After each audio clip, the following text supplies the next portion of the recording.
I am Nnimmo Bassey, Director of Health of Mother Earth Foundation in Nigeria and Coordinator of Oil Watch International. Yes, most of the injustices that we are confronted with on a daily basis is the impunity of oil corporations, transnational oil corporations operating in the Niger Delta of Nigeria, as well as in other nations where oil is extracted.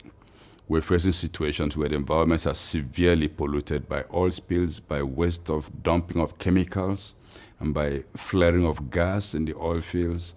These are things that destroys people's means of livelihood, fisheries, and poisons everything, drinking water, the atmosphere, things that really challenge people's lives very directly. And so we campaign to stop the expansion of this industry, this sector, to force humanity to think about better means of energy production and to wean ourselves from the dependency on fossil fuel-based civilization. One of the ways we do this is to challenge the corporations and the government backing them through litigation. They listen to the language of the courts much more than they listen to the language on the street. And so we use that to help them hear us. We also campaign through uncovering and exposing the damage and the harm that they do to the environment. And we do this through the local people who are directly impacted. We merely stand with the people. The people are those who are fighting against the injustice because they are the ones feeling the pains.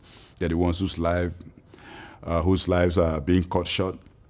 And so what we do is just to stand with them in solidarity, to fight with them, and to share the load that they confront.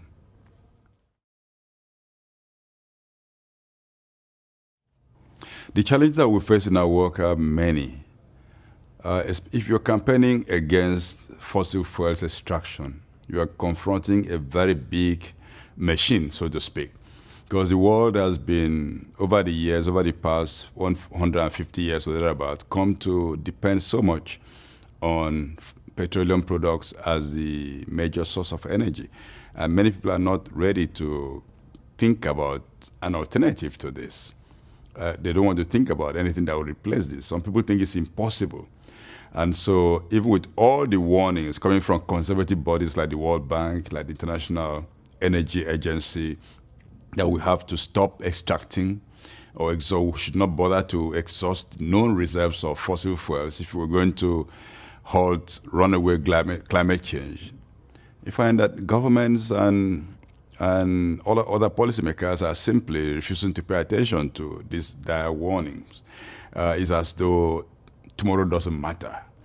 And so you find people who are policymakers who are so embedded in the thinking that because a lot of revenue comes from this energy source, that is the best way they must go. You find corporations who think only about profit and don't care about the people, they don't care about the environment, continuing in this same way of exploiting, of destroying, of gaining, and not caring what happens to people on the planet. So these are very big challenges. You find also the challenge of the kind of relationship between governments and corporations make it almost impossible to get them to pay attention because they feel they can do whatever they want. So in terms of power relations between those in the saddles of policymaking and the people who are bearing the impact of this impunity. You also have a situation where some of the tools available for fighting impunity is not fully understood by those who would utilize these tools. For example, in some countries, we have the rights of nature as part of their legal system. But there's little understanding about how to enforce this at this moment. So the struggle is about today, about tomorrow, a continuous struggle, and it's difficult to see how soon we can get to the mountaintop. But the interesting thing is that we just have to keep moving and not stopping, knowing that we know where we want to go. And that's very critical, knowing where you want to go. and knowing also where you don't want to go. We want to have liberty. We want to protect our environment. We want to secure the rights of the people and also the rights of Mother Earth. A just future, I like the way you asked that question, because a just future must be our vision. Once we have a clear vision that this is where we want to go, then we can take steps towards achieving that. And a just future would happen if we all, as human beings on earth, realize that we are part of nature and not separate from nature. We are one of the beings, we are not the only beings on earth. And we cannot only be thinking about ourselves, we must think about the other beings, we must respect nature.